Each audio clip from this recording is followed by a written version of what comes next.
আমি তোমাদের শান্তনু স্যার। আমি আজকে এবিটিএ যে টেস্ট পেপার রয়েছে সেই টেস্ট পেপার হায়ার সেকেন্ডারি লেভেলে 2024-25 সালে জিওগ্রাফি এমসিকিউ প্রশ্নগুলো করে দিচ্ছি।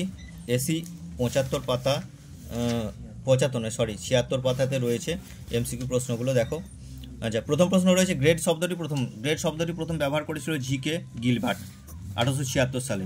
পরের প্রশ্ন হচ্ছে পাললিক শিলা গঠনে হওয়ার সময় কখনো কখনো তার মধ্যে যে জল আবদ্ধ থাকে সেই জলকে বলা হয় কি না সহজাত জল বলা হয়। পাললিক শিলার মধ্যে যে জলটা থাকে।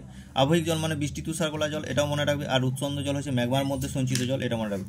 পরের প্রশ্ন নিরক্ষীয় জলবায়ু অঞ্চলের বৈশিষ্ট্য কি? নিরক্ষীয় জলবায়ু অঞ্চলের প্রধান বৈশিষ্ট্য হচ্ছে শুষ্ক গ্রীষ্মকাল এবং আর্দ্র, এটা হবে না, এটা ভূমধ্যসাগর।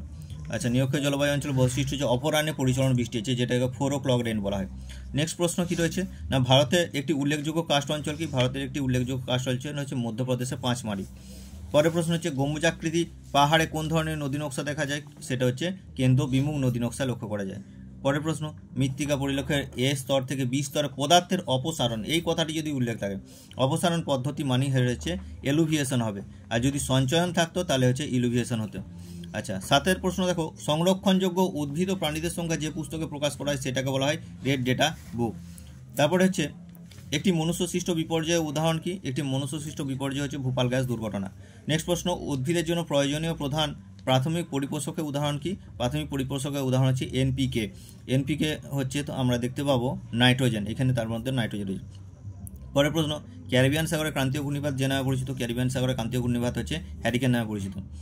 পরের প্রশ্ন যে কৃষি ব্যবস্থার নিকটবর্তী শহরে বিক্রয় করার উদ্দেশ্যে ফুল ফল শাকসবজি চাষ করা হয় তাকে কি বলা হয়? তাকে বলা হয় উদ্যান কৃষি।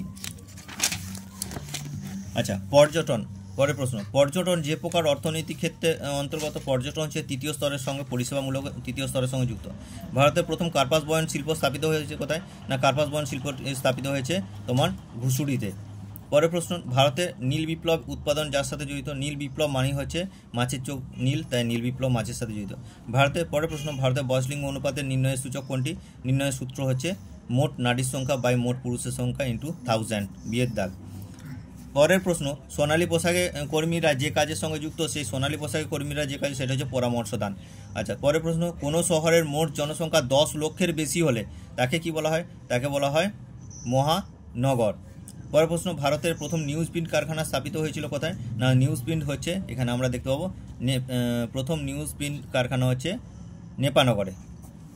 আচ্ছা, ওজোন স্তর ধ্বংসের জন্য যে গ্যাস প্রধান দায়ী সেটা কি? না ওজোন স্তর ধ্বংসের জন্য প্রধান দায়ী হচ্ছে ক্লোরোফ্লোরোকার্বন। এই প্রসঙ্গ মনে রাখবে, বিশ্ব উষ্ণায়নের জন্য দায়ী হচ্ছে CO2 গ্যাস। পরের প্রশ্ন ছত্তিশগড়ের প্রধান লৌহ আকরিক উৎপাদনকারী অঞ্চল কোনটা? লৌহ উৎপাদন থাকলেই সেটা হচ্ছে ডাল্লি রাজহারা আছে, বি এর অপশন হবে।